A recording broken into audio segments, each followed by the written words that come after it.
Tonight, I'm going on my very first stealth camp. I just need some inspiration. I need a way to become invisible.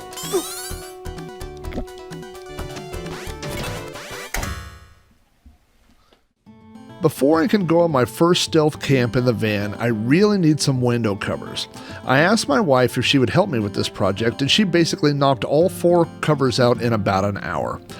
To make a template, we taped a bunch of pieces of paper to the van's window, getting them as close to the edges as possible. We used painter's tape to hold the papers to the glass and to each other. Once the windows were completely covered, she used an ink pen to trace around the edge. Back inside the house, she trimmed the edges of the template and then traced the shape of the template onto the roll of Reflectix I bought using a Sharpie marker. This 2-foot by 10-foot roll of Reflectix cost $20 on Amazon and was just enough for all 4 of my van's windows. The Reflectix was easy to cut with a normal pair of household scissors. Before covering them with black fabric, we did a test run to make sure that they fit. The covers block out all the light and are snug enough to stay in place on their own. It sure would have made things simple if the windows were the same size on each side, but they're not, so we had to go through this process again. Because I was such a lousy helper on this project, Carol the cat decided to lend my wife a paw. To make the rest of the coverings, we just repeated the process a few more times. We created paper templates for each window, traced them onto the Reflectix, and then cut them out. To make the window coverings easier to remove, we put small tabs in the corner made out of white duct tape. To remove the covers, all you have to do is pull on the white duct tape and the whole cover comes out. Once all the coverings were cut out, we traced them onto black felt and cut that out. If I had to do it all over again, I would have labeled things because it was easy to forget which side was the in, which side was out, which side was up, which side was down, and so on. I sprayed a coating of heavy-duty Gorilla Spray adhesive onto the black felt and another layer onto the Reflectix. After sticking the two together, I rolled the felt smooth with a rolling pin. Another thing I would have done differently is left a little extra felt on each one and trimmed them down after gluing them, instead of trimming them to the exact size beforehand and having to line them up perfectly. These window coverings turned out great. From the outside they look just like super dark tint and you cannot see anything inside the van. I am now on my way to becoming stealth, just like a ninja. Now, all this talk about ninjas has put me in the mood for some delicious Asian snacks. I didn't grow up on Asian food. We ate Chungking from a can just like many Americans, but it wasn't until the late 80s when Chinese buffets began popping up all over the place that I really began eating Chinese food. I was 30 years old the first time I tried sushi, and boy do I love it today. I realize I'm mixing Chinese and Japanese food together, but this Chinatown supermarket sells both Chinese and Japanese food. They even have a small Hispanic section. I've only been to this supermarket a few times, but it is one of my favorite places to shop. I don't know what half of the things in this place are.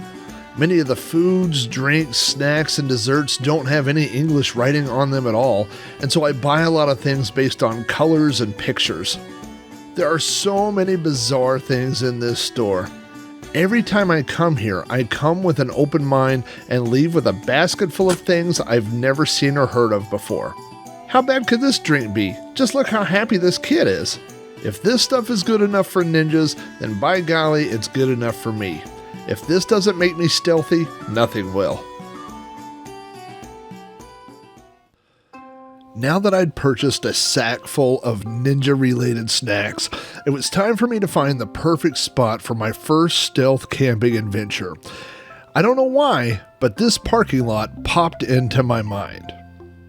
Ninja Sushi is a local sushi chain with half a dozen locations. You can order online or use a kiosk in the lobby to place your order. Now my plan isn't to stealth camp in the parking lot of Ninja Sushi. It's to park across the street. There's a strip mall right across the street with half a dozen businesses and a bunch of storefronts that are actually for lease. I've driven by here several times and there are very few, if any, cars overnight in the parking lot. It's well lit and close to the road, so I don't think I'll have any trouble parking here. If you ever find yourself at Ninja Sushi, try the Thunder Roll. And by the way, this is not a paid advertisement. It's got tempura shrimp, avocado, crab sticks, and spicy mayo. $9 will get you 10 pieces. I have read that mixing wasabi with your soy sauce is kind of an amateur move, but in half an hour I'll be camping inside my van in a public parking lot, so I feel like the time to impress people has probably already passed. With a belly full of sushi and a sack full of snacks, I decided it was time to make my way across the street and into the parking spot. It appears that Pizza Hut is the only business still open this evening, although I suspect some of the other businesses may be open in the morning.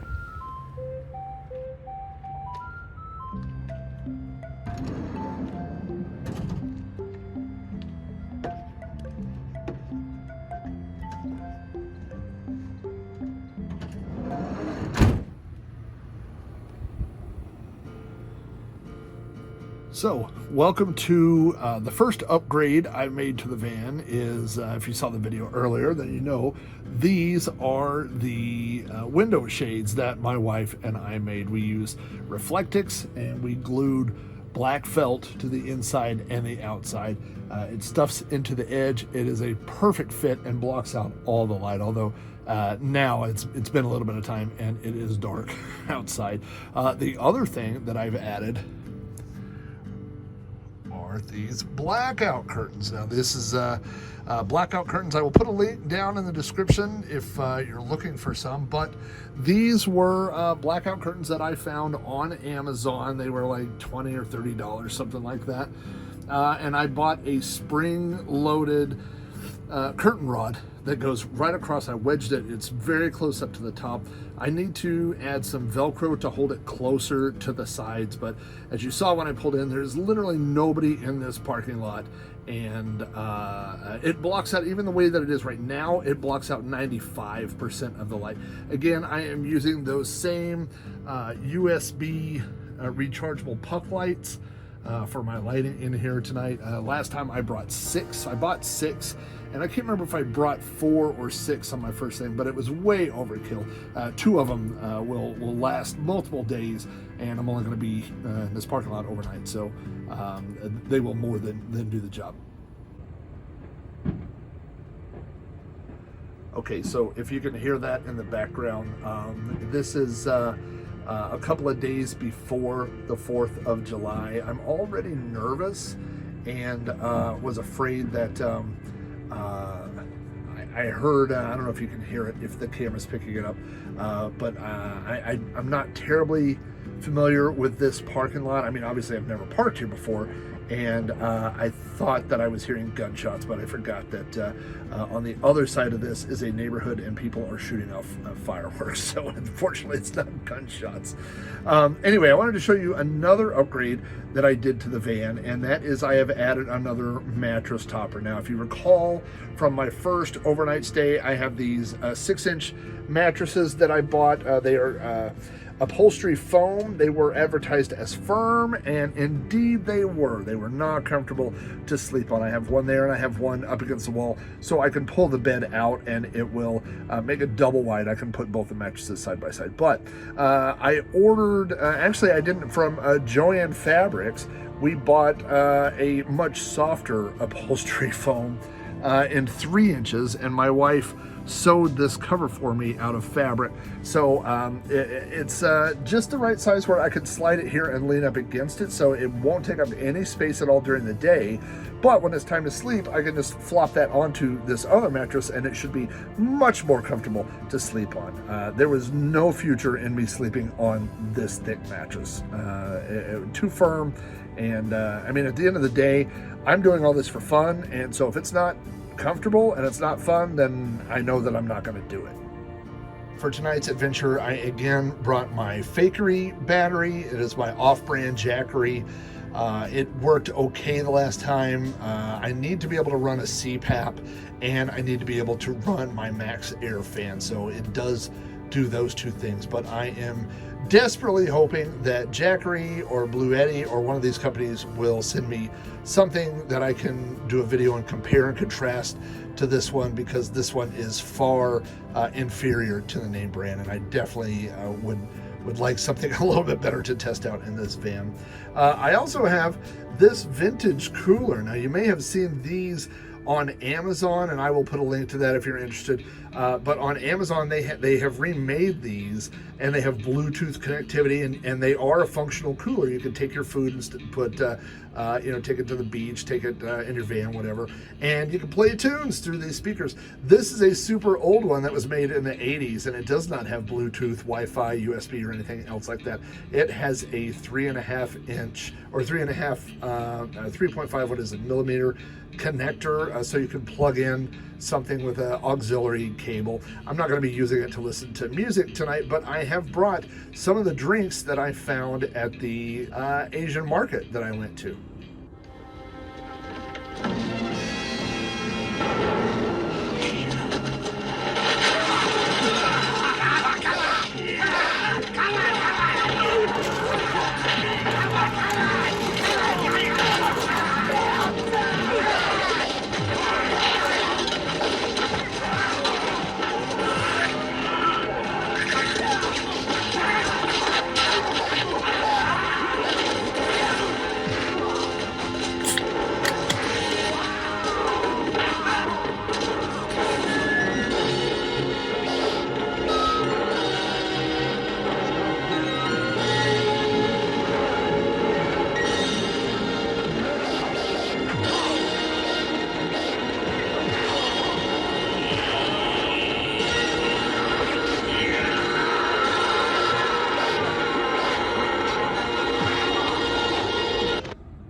Stupid.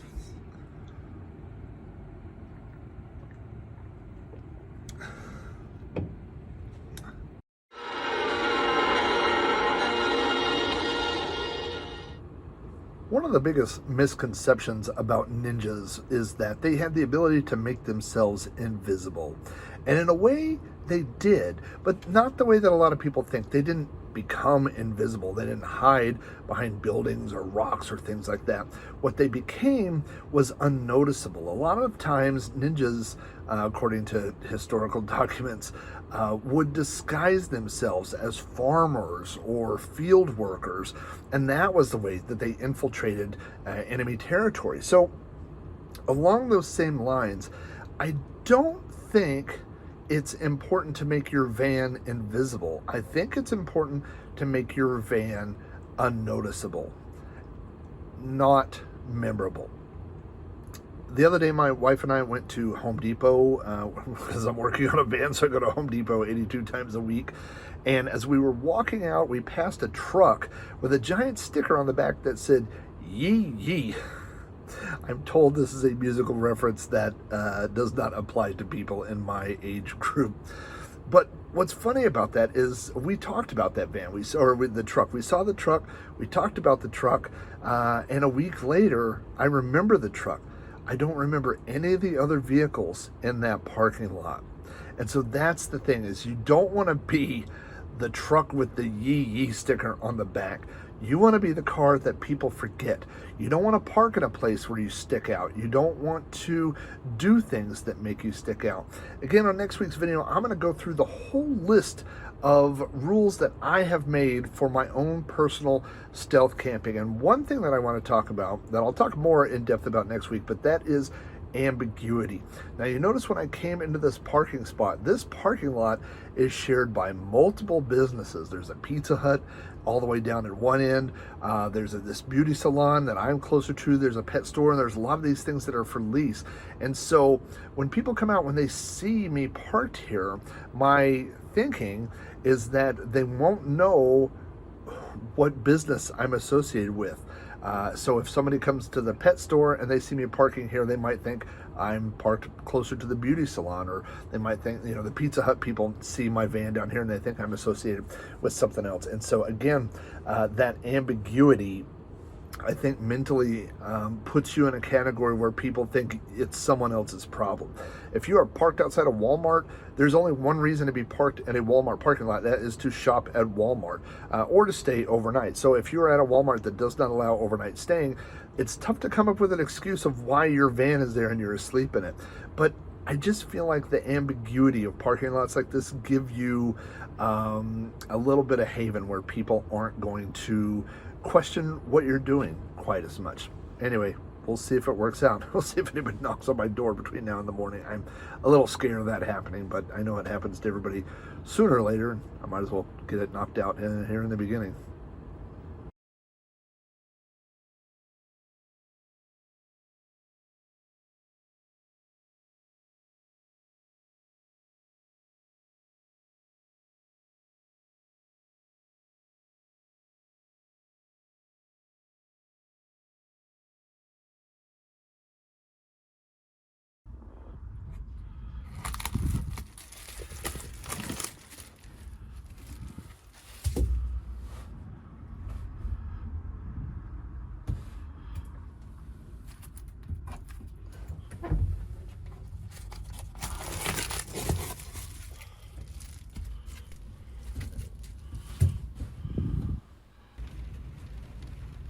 I woke up to the soft pitter-patter of rain on the van's metal roof, which, if I'm being 100% honest, is one of my favorite sounds in the whole world. On the other hand, one of my least favorite things to see in the whole world is water inside my van. With the window coverings removed, I can clearly see sunlight coming in around the door. There's water on the walls. There's water inside the door. Keeping water out of the van is serious business, and so that has moved up to number one on my priority list. Other than all the water inside the van, we're going to call last night a success.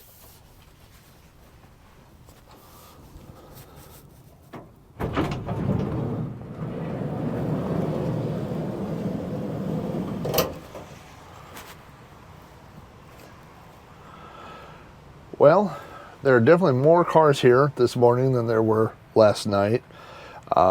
The places that I parked across the street or the parking lot from all say for lease. That says for lease, for lease, for lease. But just to the left is a candy store. I thought the candy store was also for lease, but it appears the candy store is open. The lights are on, and there are 2 cars parked right across from me. I'm very, very nervous about the amount of cars that I see here, the amount of people that I see here. But I don't think anybody really knows that I'm here or cares. I think they all just went about their day. I think they've all just, gone to work and they're just doing what they're doing. Stealth, like a ninja. Don't stand out. I will point out that there are a couple of semi-trucks over here that look like that they may have decided that this is a good place to camp as well. Anyway, clouds have moved in. This is a little break in the rain, so I'm going to take this as a good time to jump in the van and escape back for more adventures.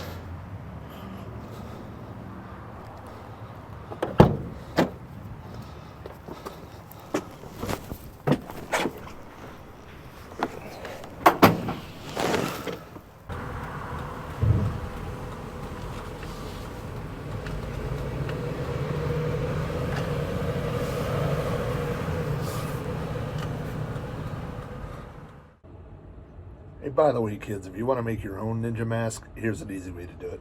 All you need is a black t-shirt. Stick your head through the bottom of the t-shirt and get the hole lined up where your face is sticking out like that. You can adjust this in a minute. And then all you got to do is grab the sleeves. Short sleeve probably works better. Pull the sleeves behind your head and tie it in a knot. Once you have it in a knot, you can kind of adjust the rest of the hood. And this is the only way to do stealth camping.